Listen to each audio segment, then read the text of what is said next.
सलाम फरमायो मन हज जी मौसम अचण वारी आहे। अल्लाह रब्बुल आलमीन जेके साथी वञनि था सभिनी खे सुन्नत जे मुताबिक हज करण जी तौफीक अता फरमाए।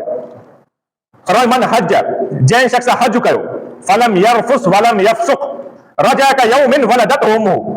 फरमायो उन हज जे दौरान फिस्क ऐं फुजूर जो कोई कम न कई, न नंढो गुनाह कई न वॾो गुनाह कई, सुन्नत जे मुताबिक हज करे आयो। वल हज्जुल मबरूर लैस लहू जज़ाउन इल्लल जन्नत। नबी अलैहि सलाम फरमायो हज मबरूर जी जज़ा जन्नत को सवाब ही का ही कोन, जेको सुन्नत जे मुताबिक। फरमायो जे हज जे दौरान न फिस्क फुजूर जो कम कयो न कंहिं गुनाह जो कम कयो, फरमायो जॾहिं हज खां वापस तो अचे रजा का यौमिन वलदतहु उम्मुहु, ॼण अचे अॼु पंहिंजी अमर जे पेट मां नओं ॼाओ आहे। जे नए ॼावल ॿार जे ज़िम्मे का गुनाह न हूंदो, फरमायो हाजी जंहिं हज जे दौरान कंहिंखे इज़ायो न, कोई गुनाह जो कम न कई, फरमायो ही ईअं मोटी आयो आहे ॼण अॼु पंहिंजी अमर जे पेट मां नओं ॼाओ आहे।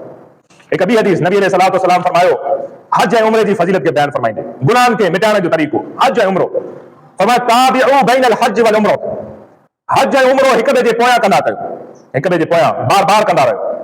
अल्लाह रब्बुल आलमीन तौफीक ऐं वसियत ॾिनी आहे, बार बार कंदा रहो। फ़ाइदो छा थींदो? फ़इन्नहुमा यनफियानिल फ़क़्र वज़्ज़ुनूब।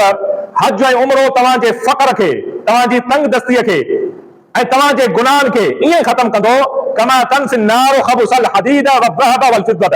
फरमायो जीअं बाहि में विझण सां लोह साफ़ थी वेंदो आहे, सोन ऐं चांदी साफ़ थी वेंदो आहे। हज ऐं उम्रो बार बार करण सां इंसान जे फ़क़्र फ़ाक़ा में, तंगदस्तीअ में कमी अचे थी, ख़त्म थी करे छॾे, ऐं फरमायो गुनाहनि खे बि ख़त्म थो करे। इंसान हज करे, हज करण सां इंसान जा